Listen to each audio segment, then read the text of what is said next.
अगर आपको ये मुश्किल लगता है, अगर आपको ये कॉम्प्लेक्स लगता है, कंपाउंड लगता है, तो समझ लीजिए आपका लेवल 0 है। और उस 0 लेवल से शुरू करने के लिए आपको मैं एक मेथड देने जा रहा हूं। उस आंसर बड़ा सिंपल है, आई एम हंग्री।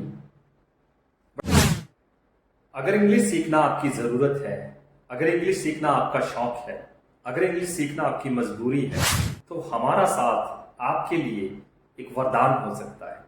आइए समझते हैं कैसे। इंग्लिश सीखने में सबसे बड़ी प्रॉब्लम है कि हम मुश्किल इंग्लिश से शुरुआत करते हैं, मतलब हम कॉम्प्लेक्स से शुरुआत करते हैं और सिंपल सेंटेंस हमें बनाने नहीं आते। हमारा दिमाग जो है, हम सिंपल सेंटेंस में परफेक्ट रही हैं और कॉम्प्लेक्स कंपाउंड की तरफ चले जाते हैं। इंग्लिश का लेना देना ऐसे ही है जैसे आपकी भाषा का। अगर आप अपनी भाषा को जिस तरीके से सीखते हैं उस तरीके से अगर आप इंग्लिश को सीखना शुरू कर दें, तो मैं आपको गारंटी देता हूं कि आप इंग्लिश को बहुत अच्छे तरीके से सीख सकते हैं, बहुत आसानी से सीख सकते हैं। आपको मेथड चेंज करना होगा। पिछले 100, 200, 500 साल से जो हम इंग्लिश सीखने की कोशिश कर रहे हैं, जिस तरीके से, वो तरीका कारगर नहीं है, वो छोड़ना पड़ेगा। और उसका सबूत है आपके आसपास के लोग, आपके आसपास के टीचर, आपके आसपास के ऑफलाइन कोचिंग सेंटर और आपके ऑनलाइन कोचिंग सेंटर। आप अगर सच में सीखना चाहते हैं तो वो तरीका बदल दीजिए प्लीज, जो तरीके से आप इंग्लिश सीख रहे हैं। आज एक ऐसा फॉर्मूला देने जा रहा हूं जो 1-1 लाख रुपया दे करके भी सीखने को नहीं मिलता। अगर उस आइडिया पे आपने सही से 3 महीने काम कर लिया और एक परफेक्ट सिस्टम बनाने वाले के साथ, यानी कि एक अच्छे सिस्टम के साथ काम कर लिया, तो मैं गारंटी देता हूं आपसे बढ़िया इंग्लिश अंग्रेज भी नहीं बोल पाए। समझते हैं कैसे, क्या है? पहले तो वो समझ लीजिए जो आप कर रहे हैं। पिछले 100 साल से अगर जो सीख रहे हैं उसमें दम होता, अच्छा होता और वो रिजल्ट देने वाला होता, तो दोस्तों अभी तक आप लोग, गारंटी कहता हूं, पूरी इंग्लिश सीख गए होते। आपका देश अंग्रेजी बोलने लग गया होता। आपकी देश की 1% आबादी भी इंग्लिश नहीं बोल पा रहे, मतलब रिजल्ट नहीं आ रहे हैं। और रिजल्ट नहीं आ रहे हैं तो सिस्टम में गड़बड़ है। जिस तरीके से सीख रहे हो वो तरीका रॉन्ग है, गलत है, बेकार है, काम आने वाला नहीं है। अगर आपको काम में लेना है, अगर आपको सीखना है, तो आपको तरीका बदलना होगा। अब तरीका क्या है वो समझ लीजिए। आइए स्क्रीन पे लेकर चलता हूं आपको। बहुत ही प्यारा तरीका है, डिजाइन किया है। सबसे पहला है, आपको simple to complex topic telling करनी होगी। सिंपल सेंटेंस सीखने होंगे, फिर कॉम्प्लेक्स की तरफ जाना होगा, फिर टेलिंग। देखिए मैंने टेलिंग कहा, बताना होगा। और टेलिंग से पहले आस्किंग, पूछना। ये चीज अगर आपको नहीं आती तो गलती आपकी नहीं है, आपके सिस्टम की है। दूसरा पॉइंट, आपको सीखना होगा क्लोज एंडिंग, और क्लोज एंडेड भी बोला जाता है इनको। Close ended question asking and telling method. ऐसे सवाल जिनका जवाब हां या ना में दिया जा सके, सीधा इंग्लिश सोचने पे मजबूर करेगा आपको। ट्रांसलेशन तो आनी चाहिए। 9 साल की उम्र के बाद अगर आप किसी भाषा को सीख रहे हैं तो बिना ट्रांसलेशन के सीख नहीं पाएंगे। वो टीचर जो आपको ये कह रहे हैं कि आपको सीधे इंग्लिश सिखा देंगे, उनको खुद को इंग्लिश नहीं आती है एक्चुअल में, और वो आपको कैसे सिखाएंगे? क्योंकि 9 साल से पहले सीखने का दिमाग का प्रोसेस कुछ और होता है और 9 साल की उम्र के बाद प्रोसेस कुछ और हो जाता है। तो अगर आप 9 साल की उम्र क्रॉस कर चुके हैं और आपके आसपास में अंग्रेजी बोलने वाले लोग नहीं हैं, तो आपको ट्रांसलेशन का सहारा लेना ही होगा। Next, third point, open ending question asking and telling method.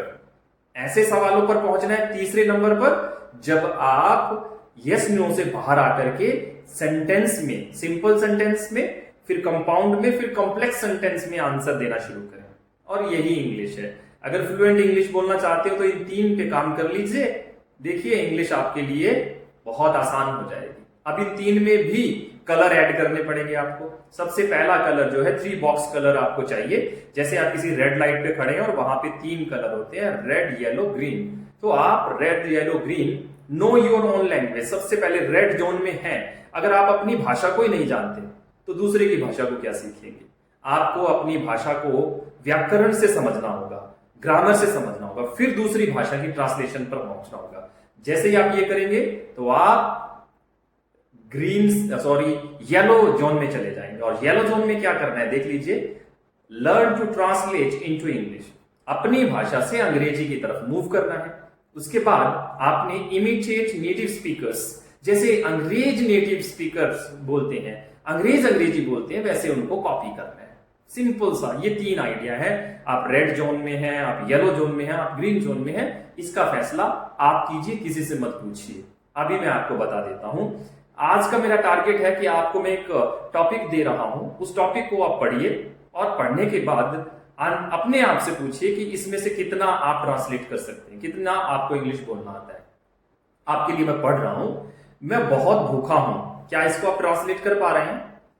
क्योंकि कल दोपहर के बाद से कुछ नहीं खाया, कल से कुछ नहीं खाया, दोपहर के बाद से जो हल्का सा भोजन था या जो हल्का सा भोजन खाया था, जिसने मेरे पोषण संबंधी जरूरतों को पूरा नहीं किया और अब मेरा पेट जोर से घुर्रा रहा है, जिससे मुझे चक्कर आने और चिड़चिड़ापन महसूस हो रहा है और मुझे कुछ खाने की तलाश में लगने के अलावा किसी और चीज पर ध्यान केंद्रित करना मुश्किल हो रहा है। कितना बना पाएंगे आप इसको? इसमें से कितना बना पाएंगे? बस यही आपका टेस्ट है। अगर आपको ये मुश्किल लगता है, अगर आपको ये कॉम्प्लेक्स लगता है, कंपाउंड लगता है, तो समझ लीजिए आपका लेवल 0 है। और उस 0 लेवल से शुरू करने के लिए आपको मैं एक मेथड देने जा रहा हूं, उस मेथड को फॉलो कीजिए, फिर देखिए कैसे चमत्कार होता है। आइए मेथड की शुरुआत करते हैं। नीचे एक फोटो है, एक बच्चे को भूख लगी हुई है और उसके ख्यालों में खाना है। चलते हैं कैसे इस फोटो के सहारे। जोन याद रखिए, किस जोन में है। मैं भूखा हूं, आपको इसको बनाना है, तो लिखिए अपनी कॉपी पे। क्या लिखेंगे? प्लीज कॉपी लेकर बैठिए जरूर, क्योंकि उसके बिना फायदा होने वाला नहीं है। मैं भूखा हूं लिखिए, इंग्लिश में लिखिए सीधा, मैं भूखा हूं। रेड, ग्रीन या येलो बना पा रहे हैं तो ग्रीन जोन में है, नहीं बना पा रहे हैं, सिर्फ सोच पा रहे हैं और कंफ्यूज हैं तो येलो जोन में है, और बना ही नहीं पा रहे हैं तो रेड जोन में। आंसर बड़ा सिंपल है, आई एम हंग्री। बड़ा सिंपल है, मैं भूखा हूं। आप स्टेट ऑफ बीइंग की बात कर रहे हैं, आपकी इस टाइम स्थिति क्या है, आपकी सिचुएशन में है, उसकी बात कर रहे हैं। तो यहां एक्शन वर्ब नहीं लगेगी, सिर्फ और सिर्फ आप इज, एम, आर, पॉजवर और हेल्पिंग वर्ब से काम लेंगे। विल बी और शैल बी भी आ सकता है। ओके, चलिए। सो मैं भूखा हूं, रेड जोन में बोलेंगे आई एम हंग्री। मेरी स्पीड को ध्यान में रखिए, आई एम हंग्री, मैं तोड़ तोड़ के बोल रहा हूं। अगर आप येलो जोन में बोल रहे हैं, येलो जोन में कैसे बोलेंगे? जैसे भारतीय लोग या फिर एशियन लोग अंग्रेजी बोलते हैं, जैसे आई एम हंग्री बोल तो दिया, लेकिन अंग्रेजों की अंग्रेजी को अंग्रेजों के जैसे नहीं बोल रहे हैं आप। आपका तीसरा जोन जो है वो है ग्रीन जोन, उसमें अंग्रेज कैसे बोलते हैं? I am hungry, I am hungry, I am hungry, I am hungry, तीनों में कितना फर्क है? तो आपको आई एम हंग्री तक पहुंचना है। आई एम हंग्री, एम को तो जैसे खा गए हैं आप, आई एम हंग्री। तो ये जोन आप पकड़ के चलिए, आपकी इंग्लिश आसान हो जाएगी। और उसी पैराग्राफ पर लेकर चलूंगा मैं आपको, और वही पैराग्राफ आप ही बनाएंगे और बड़े आसानी से बनाएंगे। और उसके बाद आप इसके सेकंड और थर्ड पार्ट में, इसी वीडियो के सेकंड और थर्ड पार्ट में जाएंगे तो आप कमाल महसूस करेंगे, आप बहुत बड़ा बदलाव महसूस करेंगे। आइए चलते हैं, दूसरा सेंटेंस तैयार करते हैं। देखिए यहां पर 2 चीजें आप देख रहे हैं, ब्लैक कलर और ब्लू कलर। ब्लैक कलर जब भी आएगा तो ऑलरेडी आप उस वर्ड को यूज कर चुके हैं, उस सेंटेंस को यूज कर सके। और नया कलर कोई भी हो, ब्लू हो, पर्पल हो, रेड हो, इसका मतलब वो सेंटेंस आपके लिए नया है, वो वर्ड्स आपके लिए नए हैं। चलते हैं, दूसरा सेंटेंस है मैं बहुत भूखा हूं। आज मैं बहुत भूखा हूं, कैसे बोलेंगे? I am very hungry today. Red zone में बोलिए I am very hungry today. Green yellow zone में बोलिए I am very hungry today. Green zone में अंग्रेजों की अंग्रेजी को अंग्रेजों के जैसे ट्राई कीजिए, I am very hungry today. I am very hungry today, I am very hungry today, I am very hungry today. अब इसमें क्या कर रहे हैं अंग्रेज, कट एंड कनेक्ट टेक्निक का इस्तेमाल कर रहे हैं। दो शब्दों के बीच में एक ब्रिज बना रहे हैं। आई एम, हम बोल रहे हैं आई एम, वो बोल रहे हैं आई एम, मतलब दोनों को साथ बोल रहे हैं। पहले कट कर रहे हैं, यानी कि एम में से ए उठा दिया और आई और एम को कनेक्ट कर दिया। I am very hungry, I am very hungry today. Today नहीं बोल, टुडे, टुडे बोल रहे हैं, जैसे बच्चे एक दूसरे को गोली मारते हैं। आपके प्रोनाउंसिएशन को सुधारना भी मेरी एक ड्यूटी है, मैं उसका फर्ज जरूर निभाऊंगा। तो जब ठ साउंड दें, ट साउंड दें, ट ध्यान से दीजिए, ट साउंड हिंदी में है और ठ साउंड भी हिंदी में है, जैसे ठंडा, ओके, ठोकर। तो आप इसको ट और ठ अगले शब्द के साथ मिलाकर बोलेंगे। ट पहला शब्द है और दूसरा शब्द ठ है, सो आप अगले शब्द के साथ मिलाकर बोलेंगे। जब प बोलना है तो फ के साथ मिलाकर बोलेंगे, ये आपको खास ख्याल रखना है। जब क बोलना है इंग्लिश वाला तो ख के साथ बोलेंगे, क और ख को मिलाकर के बोलेंगे। ऐसे ही 10 लेटर हैं जिनकी आगे आने वाले टाइम में हम चर्चा करेंगे, जिनमें हम गलती करते हैं और अंग्रेज उनको अपने तरीके से बोलते हैं, तो हम अंग्रेजों के तरीके से बोलेंगे। तो आज के लिए शब्द का इस्तेमाल कीजिए। ठ, ना ट बोले ना ठ बोले, बीच वाली लाइन बोले, today. So I am very hungry today, I am very hungry today, I am very hungry today, I am very hungry today, today, today, today, today बोलना है आपने, बोलना है आपने। ओके, चलते हैं नेक्स्ट सेंटेंस पे। ब्लैक कलर हम पहले बोल चुके हैं और एक नया कलर है, उसको हम फिर से बोलेंगे। शायद पर्पल कलर है, ये मुझे नहीं पता है क्योंकि मुझे कलर ब्लाइंडनेस है, तो आप देख लीजिए कौन सा कलर है। So I am extremely hungry today, I am extremely hungry today. दिमाग में सोचिए, फील कीजिए, इस लड़के के जैसे अपना चेहरा बनाइए अगर सच में आप कुछ करना चाहते हैं। I am really hungry today, I am really hungry today, I am extremely hungry today, I am very hungry today. जैसे ठीक लगता है आप बोलिए। Because I skipped breakfast, because I skipped breakfast. So I am extremely hungry today because I skipped breakfast, because I skipped breakfast. अब देखिए, पहले sentence और दूसरे सेंटेंस को जोड़िए एक दूसरे के साथ। पहले आपने स्टेट ऑफ बीइंग बताया कि आप कैसे हैं, और फिर आप क्यों हैं, आपने क्यों का आंसर दिया, क्योंकि आपने खाना नहीं खाया, ब्रेकफास्ट, सुबह का खाना नहीं खाया। बताइए क्या मुश्किल है? पहले आप बता रहे हैं व्हाट और फिर आप बता रहे हैं व्हाई।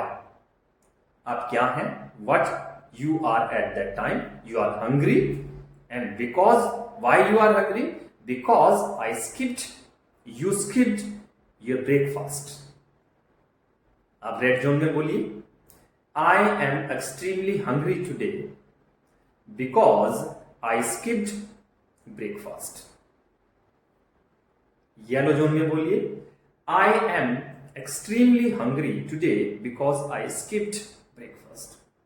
अब ग्रीन जोन में बोलिए, ट्राई कीजिए, वीडियो को पॉज कीजिए। सो कैसे बोलेंगे? I am extremely hungry today because I skipped breakfast. देखिए, आइए नेक्स्ट लाइन पे चलते हैं। अगर अच्छा लग रहा है तो प्लीज लाइक, कमेंट, शेयर और सब्सक्राइब। यूट्यूब पे हैं तो कर दीजिए, और अगर फेसबुक पे हैं तो फॉलो कर लीजिए और पेज को लाइक जरूर कर दीजिएगा। आइए आगे चलते हैं। ब्लैक कलर आप ऑलरेडी बोल चुके हैं, ब्लू कलर में हम तैयारी करते हैं। एंड हैवंट ईटन एनीथिंग, ये सेंटेंस यहां तक है बस।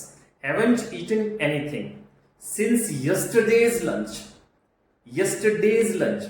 अब बहुत से अपने आप को अंग्रेजी के माहिर मानने वाले सिंस और यस्टरडे हैवंट के साथ देख करके कहेंगे कि ये तो गलत है, लेकिन उनको शायद डीप ग्रामर की नॉलेज नहीं है, इसलिए वो ये बात कहेंगे।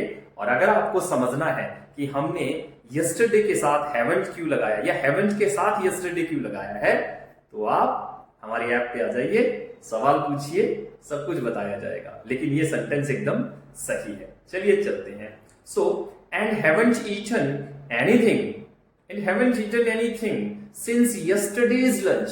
Since yesterday's lunch. अच्छा, छोटा सा आंसर दे देता हूं। क्या कोई इंग्लिश में एडजेक्टिव नाम की चीज होती है? एडजेक्टिव तो थोड़ा सा देखिएगा ध्यान से। यस्टरडेज लंच, यस्टरडेज लंच, तो आपको बात समझ में आ जाएगी अगर थोड़ा सा ग्रामर की नॉलेज होगी आपको। आइए आगे चलते हैं। यानी कि यस्टरडे यहां पर टाइम नहीं है, यस्टरडे यहां पर एडजेक्टिव का काम कर रहा है। और यही इंग्लिश का कमाल है कि यहां पर इंग्लिश में कौन वर्ड क्या कैसे बिहेव करेगा ये पूरे सेंटेंस से डिसाइड होता है। चलिए नेक्स्ट करते हैं। सो प्रैक्टिस कर लें रेड जोन में, कीजिए रेड जोन में प्रैक्टिस कीजिए। I am extremely hungry because I skipped breakfast and haven't eaten anything since yesterday's lunch. Very good. Yellow zone में बोलिए। I am extremely hungry because I skipped breakfast and haven't eaten anything since yesterday's lunch. Okay, अब अंग्रेजों की अंग्रेजी को अंग्रेजों के जैसे ट्राई कीजिए। सो आई एम को क्या बोलेंगे? I am extremely hungry, I am extremely hungry because I skipped breakfast and haven't eaten anything since yesterday's lunch. Practice कीजिए, जितना प्रैक्टिस करेंगे उतना बढ़िया रहेगा।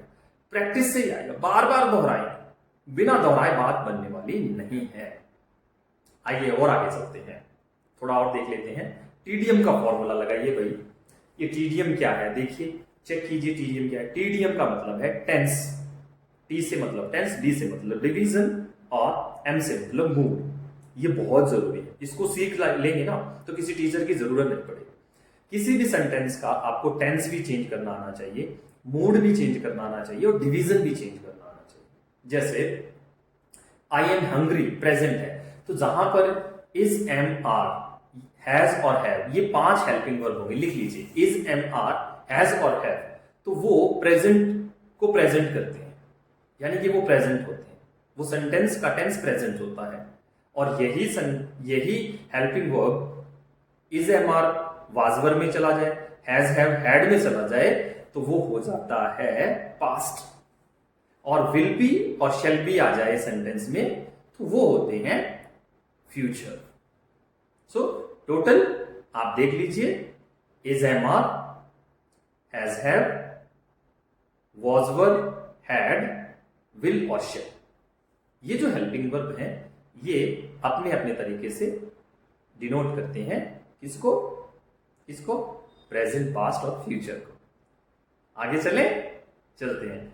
देखिए, आई एम हंग्री को अगर पास्ट बनाना हो तो क्या करेंगे? आई वॉज हंग्री। और फ्यूचर बनाना हो कि मैं भूखा होऊंगा, मैं भूखा था, मैं भूखा होऊंगा, तो कैसे बनाएंगे? आई will be hungry. I am hungry, I was hungry, I will be hungry. कितना आसान है ना? ऐसे ही बड़ा बना रखा है। छोटे छोटे सेंटेंसेस, ये छोटे सेंटेंसेस आपको कॉन्फिडेंस देते हैं, आप में एनर्जी बिल्ड करते हैं, आपकी एनर्जी को सक नहीं करते हैं, आपके ब्रेन को पॉज नहीं करते हैं। और जब ये सभी काम नहीं होते तो आप रिजल्ट निकालते हैं। अब देखिए, कुछ मत देखिए, प्रेजेंट देखिए। I am hungry, am present है, आई वॉज हंग्री पास्ट है, I will be hungry future है ना? अब इसका डिवीजन चेंज करते हैं, सब्जेक्ट भी चेंज करते हैं इसका साथ ही। अगर बोलना हो कि वो भूखा है तो ही इज हंग्री, वो भूखी है, शी इज हंग्री। हम भूखे हैं, वी आर हंग्री, तुम भूखे हो, यू आर हंग्री। कुछ इनडेफिनेट सब्जेक्ट भी साथ में लेके चलते हैं, जैसे सब भूखे हैं, all are hungry, everybody is hungry, everyone is hungry, है ना? अब इसको ही पास्ट बना दीजिए, इसको ही फ्यूचर विल शेल लगा करके फ्यूचर बना दीजिए, काम आसान हो जाएगा। इसके लिए आप करें क्या? अभी आपने जो कॉपी ले रखी है उस पर लिखिए I am hungry, I was hungry, I will be hungry. 3 लाइनें लिख ली। अब नीचे लिखिए he is hungry, he was hungry, he will be hungry. अब आगे लिखिए, अब आगे क्या लिखेंगे? She is hungry, she was hungry, she will be hungry. और आगे लिखिए they are hungry, they were hungry, they will be hungry. इस तरीके से सब्जेक्ट चेंज कर करके लिखिए, सिंगुलर से प्लूरल सब्जेक्ट की तरफ जाइए। अब इसके डिवीजन भी आपने, टेंस भी आपने चेंज कर लिया, डिवीजन भी आपने चेंज कर लिया। अब आप इसका मूड चेंज कीजिए। मूड, 4 मूड होते हैं। पॉजिटिव तो आप बोल ही रहे हैं, जैसे आई am hungry. I am hungry को नेगेटिव बनाना हो तो क्या करेंगे, आई एम नॉट हंग्री। और आई एम नॉट हंग्री को अगर इंटेरोगेटिव, सवाल पूछने वाला बनाना हो तो क्या करेंगे, एम आई हंग्री। और सवाल पूछ के इनकार करना हो तो कैसे, इंटेरोगेटिव एंड नेगेटिव बनाना हो, सो एम आई नॉट हंग्री। और एम आई नॉट हंग्री के बाद इसको आपको ग्रीन जोन में लेके जाना हो तो कैसे बोलेंगे, पहले ही बोलिए, एमएंट आई हंग्री। एम नॉट को एमएंट कर देंगे, मतलब कट करके कनेक्ट कर देंगे, एमएंट आई हंग्री। अब ये जो 5 सेंटेंस बन गए हैं, इन्हीं 5 सेंटेंस को आप बनाइए पास्ट में, इन्हीं 5 सेंटेंस को बनाइए आप फ्यूचर में। फिर उनकी डिवीजन सब्जेक्ट के साथ चेंज कीजिए। देखिए आपका ब्रेन कितना जल्दी प्रेजेंट, पास्ट, फ्यूचर सीखेगा, समझेगा। और ग्रामर भी नहीं सीखी आपने, मजे की बात तो ये, सबसे बड़ी बात क्या है, अपनी ग्रामर भी नहीं सीखी आपने। इज, एम, आर, वॉज, वर को इस प्रेजेंट, पास्ट और फ्यूचर के हिसाब से देख लिया, काम हो गया। यही तो ग्रामर है। और क्या, ग्रामर की 4 पूंछ थोड़ी लगी हुई है, यही ग्रामर है। 13 हेल्पिंग वर्ब है टोटल, 13 हेल्पिंग वर्ब को याद कर लीजिए और 13 ही मॉडल्स को याद कर लीजिए। 2 मॉडल रिपीट होते हैं, वो टेंस में भी होंगे और ग्रामर मॉडल्स में भी होंगे बस। और 3 वर्ब्स याद कर लीजिए, सारी ग्रामर यही है, इसी में सारी ग्रामर सिखा दूंगा। मतलब आपने 26 तो हेल्पिंग वर्ब समझ लिए और 3 मेन वर्ब समझ लिए, बस 3 मेन वर्ब, काम खत्म। यही ग्रामर है, ऐसे ही बहुत बड़ा बना रखा है इंग्लिश को। आइए चलते हैं, उम्मीद करूंगा आप इस तरीके से प्रैक्टिस जरूर करेंगे। आगे चलते हैं। So I am extremely hungry because I skipped breakfast and haven't eaten anything since yesterday's lunch। Adjective, black colour आप पहले बोल चुके हैं, नया हमने ऐड किया है, वो क्या, which was a light meal, बस यहां तक याद कीजिए, which was a light meal। So I am extremely hungry because I skipped breakfast and haven't eaten anything since yesterday lunch, which was a light meal। Red zone, green zone में बोलेंगे, I am extremely hungry because I skipped breakfast and haven't eaten anything since yesterday's lunch, which was a light meal। अब इसको green zone में अंग्रेजों के जैसे कैसे बोलेंगे, आइए मेरे साथ प्रैक्टिस कीजिए। मेरा मुंह मत देखिए, उधर देखिए, उधर देखने से आपको फायदा होगा, उधर देख करके बोलिए, लिख कर बोलिए। I'm extremely hungry because I skipped breakfast and haven't eaten anything since yesterday, which was a light meal। कुछ तो बढ़िया है, कुछ तो फर्क नजर आ रहा है आप लोगों को, फिर भी आप लाइक नहीं कर रहे, बहुत गंदी बात है, बहुत बुरी बात है। That didn't satisfy my nutrition need।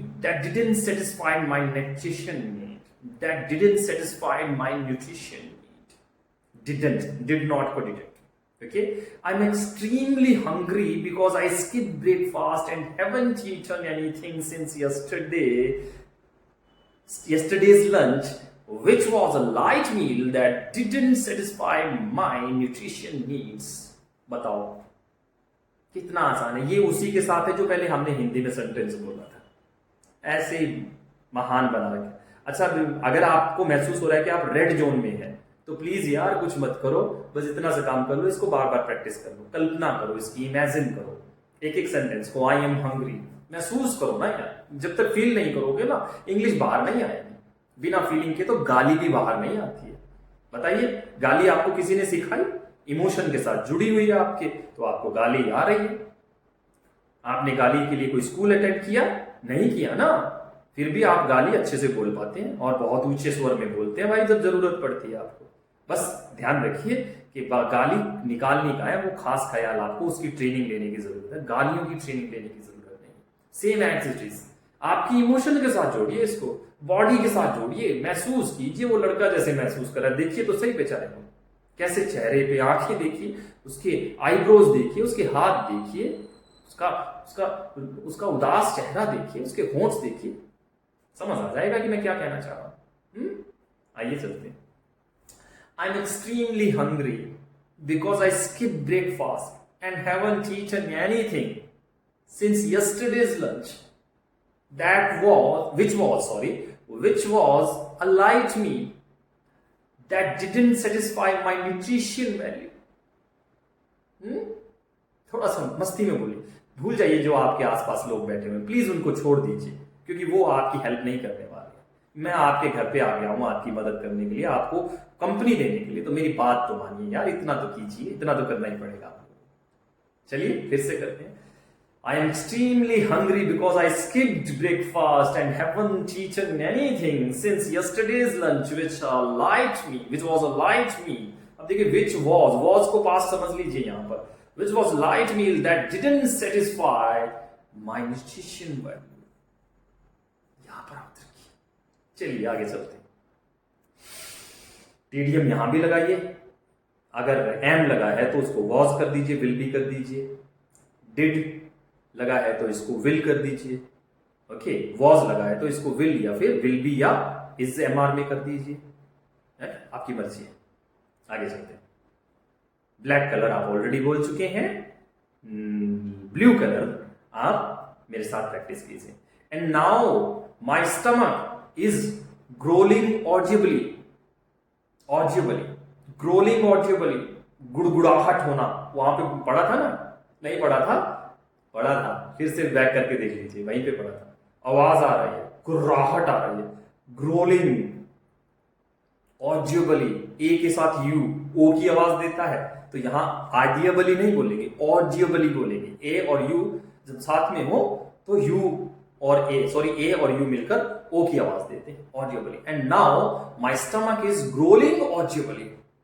पढ़िए, मैं सीधा ग्रीन जोन पे चलता हूं, काफी लंबा वीडियो हो रहा है, आप रेड जोन पॉज कर लीजिए मुझे, पहले रेड जोन में बोलिए, फिर येलो जोन में बोलिए, फिर ग्रीन जोन में, और जब आप ग्रीन जोन में अच्छे से बोल लें तब जाके आगे बढ़िएगा प्लीज, उससे पहले ये फायदा नहीं होगा आपको इसका। So I am extremely hungry because I skipped my breakfast, अपने पास से जोड़ लीजिए मैं, and haven't eaten anything since yesterday's lunch which was a light meal that didn't satisfy my nutrition value or nutrition needs, and now my stomach is growling audibly.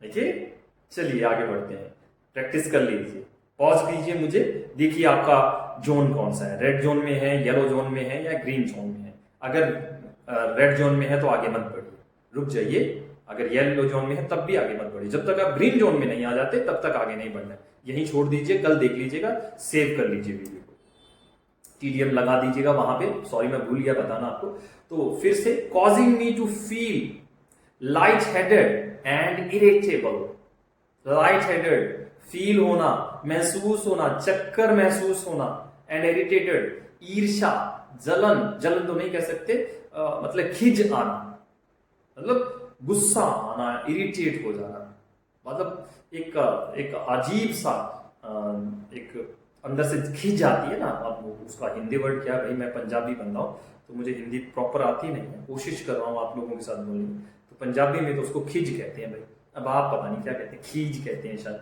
उसको, वो देख लीजिएगा आप, इरिटेबल आप टाइप कीजिएगा, आपको हिंदी मिल जाएगी उसकी। कॉजिंग कारण बन रहा है, क्या भूख कारण बन रही है, भूख कारण बन रही है, किसका, चक्कर महसूस करवाने का और खींच चढ़ने का, गुस्सा दिला रही है आपको। देखिए आगे बढ़ते हैं, देखिए आप कहां किस जोन में है, येलो, रेड और ग्रीन, आपकी मर्जी है, स्क्रीनशॉट ले लीजिए, प्रैक्टिस कीजिएगा, टीडीएम जरूर कीजिएगा। I am extremely hungry because I skipped breakfast and haven't eaten anything since yesterday's lunch, which was a light meal that didn't satisfy my nutrition needs, and now my stomach is growling audibly, causing me to feel light-headed and irritable. and making it difficult for me to focus on anything except finding something to eat. क्या बात है। Blue पे चलते हैं। And making it difficult, एक चीज को मुश्किल कर रही है आप, उसकी भूख, हमारी भूख जो है इतनी बढ़ गई है कि हमारे लिए मुश्किलात खड़ा कर रही है कि हमें किसी काम पे फोकस नहीं करने दे रही है। एक्सेप्ट के अलावा, फाइंडिंग समथिंग टू ईट, इसके अलावा कि मैं कुछ खाने के लिए ढूंढूं, इसके अलावा मुझे और कुछ समझ में नहीं आ रहा है, इतनी भूख बढ़ गई है। अब सोच के देखिए, आपने दो दिन से खाना नहीं खाया, थोड़ा बढ़ा देते हैं 3-4 दिन मान लीजिए, तब आपको क्या नजर आए कि आप अपने ऑफिस का काम करें, एक्सरसाइज करें, कोई गाना गाएं, या फिर सबसे पहले खाना ढूंढे खाने के लिए। मुझे लगता है कि आप भी ऐसे ही करेंगे, क्योंकि अगर आप बिना खाना खाए काम करेंगे तो आपको डिफिकल्टीज होंगी, आप फोकस नहीं कर पाएंगे, और अगर आप फोकस नहीं कर पाएंगे तो आप काम अच्छा नहीं कर पाएंगे। वही चलिए, एंड मेकिंग इट डिफिकल्ट, मुश्किल बना रहा है, फॉर मी, मेरे लिए, टू फोकस, ध्यान केंद्रित करना, ऑन एनीथिंग, किसी चीज पे भी, एक्सेप्ट, के सिवा, फाइंडिंग समथिंग टू ईट, खाना ढूंढने के सिवा, ध्यान ही नहीं लगा पा रहा हूं। आगे बढ़े, चलिए चलिए चलिए चलिए। And forcing me to succumb to my cravings, ये स्कम क्या है? हारा हुआ महसूस करना, किसके सामने? क्रेविंग्स, लालसा, लालच, किसी चीज को पाने की तलब, क्रेविंग्स। देखिए, फोर्सिंग, मजबूर कर रहा है कि लालची हो जाऊंगा, नहीं तो हार जाऊंगा, मर जाऊंगा, खाना नहीं मिला तो। पूरा पढ़िए, रेड, येलो, ग्रीन, जब तक ग्रीन तक ना पहुंचे आगे मत बढ़िए, एक एक सेंटेंस ऐड करते जा रहे हैं आप लोग, यही सही तरीका है। I am extremely hungry because I skip breakfast and haven't eaten anything since yesterday's lunch which was a light meal that didn't satisfy my nutrition needs, and now my stomach is growling audibly, causing me to feel lightheaded and irritable, making it difficult for me to focus on anything except finding something to eat. सोचिए कितना आसान है, वही sentence है, छोटे छोटे sentence तोड़ तोड़ करके बोल रहा हूं मैं, और धीरे धीरे आपके जोन को बढ़ाने की कोशिश कर रहा हूं। Red, yellow, green, and forcing me to succumb to my cravings. आगे बढ़े, क्रेविंग्स याद है, स्कम याद है, हार जाना, मर जाना, क्रेविंग्स, लालसा। एक अलग से सेंटेंस, उस टॉपिक से नहीं, प्लीज इसकी आप खुद इंग्लिश ट्रांसलेशन कीजिएगा। When a women is pregnant, जब एक औरत प्रेग्नेंट होती है, she has cravings for all, for और ऑल दोनों अलग अलग है, बीच में स्पेस देना शायद भूल गए हैं। Cravings for all sorts of peculiar food, इसका खुद ढूंढिए, खुद बनाइए इसको, ओके, थोड़ा अच्छा लगेगा। पूरा देख लीजिए, पूरी फोटो में आंसर है इसका, आपको समझ में आ जाएगा, ना भी आए तो एक एक का मतलब ढूंढिए। शॉर्ट्स ऑफ को ढूंढिए, शॉर्ट्स ऑफ के बाद थिंग्स लगाइए, शॉर्ट ऑफ के बाद पर्सन लगाइए, शॉर्ट ऑफ के बाद प्लेस लगाइए, तो आपको कुछ ज्यादा सीखने को मिलेगा। ओके, पेक्युलर फूड के बाद, पेक्युलर के बाद फूड को हटा दीजिए, कुछ और लगाइए, पेक्युलर थिंग्स लगाइए, पेक्युलर प्लेस लगाइए। देखिए कुछ गलत सही सुनने को, समझने को, सीखने को मिल रहा है, मिलेगा, जरूर मिलेगा, कुछ ना कुछ नया जरूर सीखेंगे। ये आपका एग्जाम है, ये आपका होमवर्क है। टीडीएम जरूर कीजिएगा, टेंस, डिवीजन, मूड चेंज जरूर कीजिएगा। देख लेते हैं, I am extremely hungry, black वाला क्या है, पहले से पढ़ा हुआ। रेड वाला क्या है, आपके इंपॉर्टेंट वर्ड है जो आपको याद करनी है, okay. And driving me to search for the most satisfying and filling पूरा भर जाए, यहां तक भर जाए, filling food available, and driving me to search, driving मुझे ले जा रहा है क्या करने के लिए, सर्च करने के लिए, फॉर द मोस्ट सेटिस्फाइंग, जिसमें सबसे ज्यादा सेटिस्फाइड हो जाऊं मैं, एंड फीलिंग भर जाए मेरा पेट यहां तक, फूड, फीलिंग फूड, ऐसा फूड जो मुझे भरा हुआ महसूस करवाए, अवेलेबल, कहीं भी available. So my dear friend, ये वो आसान तरीका है जिससे आप बहुत अच्छे से इंग्लिश सीख सकते हैं और इंग्लिश सीखकर अपने जीवन को बदल सकते हैं। यही वो आइडिया है जो आपको आगे लेकर जाएगा और लेकर धीरे धीरे जाएगा, एकदम से कुछ नहीं होने वाला। मैंने आपको जीरो से हीरो लेवल तक, टॉप लेवल तक, एडवांस इंग्लिश तक समझाने की कोशिश की है। अब आपको यहां तक अगर समझ नहीं आ रहा है, ये वही ट्रांसलेशन है जो मैंने थोड़ी देर पहले शुरू की थी, यहां पर ये वाली, ये उसकी ट्रांसलेशन। अब यहां से वहां तक पहुंचना छोटे छोटे सेंटेंसेस से एक चैलेंज है आपके लिए, और उस चैलेंज को आप एक्सेप्ट कीजिए। सबसे पहले अपने आप से झूठ बोलना बंद कीजिए कि आपको इंग्लिश आती है, और उसको बाद जब आप सरेंडर हो जाते हैं, जब आप आत्मसमर्पण कर देते हैं, तब आप अपनी ईगो को त्याग देते हैं। जब आप अपनी ईगो को त्याग देते हैं तो आप सीखने के जोन में आ जाते हैं। आपको मैंने 3 जोन दे रखे हैं, रेड जोन, येलो जोन और ग्रीन जोन। अब ये आपकी मर्जी है कि आप क्या करेंगे। ओके, आज के लिए इतना काफी है। थोड़ा सा रेस्ट कीजिए, और रेस्ट करने के बाद कल फिर हम इसी टॉपिक को, यानी कि क्लास नंबर 2 में हम देखेंगे क्लोज एंडिंग क्वेश्चन, जिसमें आप इसी से रिलेटेड और डीप सीखेंगे। 20 क्वेश्चन का मैं आपको एक क्लोज एंडिंग क्वेश्चन का आपको एक वीडियो दूंगा, जिससे आपको पता लगेगा कि कितना आसान है पूछ पूछ कर। अभी थोड़ा मुश्किल नजर आ रहा है ना, पूछ पूछ कर के अंग्रेजी सीखना। मतलब सवाल पूछा, are you hungry? Yes I am hungry. Were you hungry? Yes I was hungry. Will you be hungry? Yes I will be hungry. ठीक है, तो कल सीखेंगे 20 से 60 क्वेश्चन। 20 पार्ट 1 प्रेजेंट, 20 पार्ट 2 यानी कि पास्ट, एंड 20 पार्ट 3 यानी कि फ्यूचर। 60 सेंटेंसेस की कल प्रैक्टिस करवाऊंगा एक ही वीडियो में। मजा आ जाएगा आपको, और फिर देखिए कैसे बिना ट्रांसलेशन यानी कि बिना ग्रामर सीखे भी आप इंग्लिश को समझ पा रहे हैं। आप मुश्किल सेंटेंस की तरफ जा रहे हैं। लेकिन आपसे एक रिक्वेस्ट है, अगर मेरा काम आपको अच्छा लगा तो प्लीज रेकमेंड कीजिए मेरी ऐप के बारे में लोगों को, जहां मैं बहुत सस्ते में पढ़ा रहा हूं। 1 साल की मेरी जो फीस है 5400 रुपीज, ट्रेनर के लिए भी, मतलब आप इंग्लिश सिखाएंगे कैसे किसी को, और सीखने के लिए भी। अगर आप 5400 रुपये एक बार में नहीं दे सकते, कोई बात नहीं, 600 रुपया आप दे सकते हैं, जिसमें आपको 10 वीडियोस मिलेंगी। टोटल पैकेज 90 वीडियोस का है, जिसमें ऐसे ही ट्रिक, इससे भी मजेदार ट्रिक बताए गए हैं, और आपकी इंग्लिश सीखने के सफर को आसान बनाया गया है। नेक्स्ट मिलते हैं, लेकिन उससे पहले वीडियो को लाइक, कमेंट, शेयर, सब्सक्राइब जरूर कर दीजिएगा, क्योंकि यही एक ऐसा रास्ता है जो इंग्लिश के माफिया को, लोगों के पैसे को और एनर्जी को बचा सकता है। Thank you very much.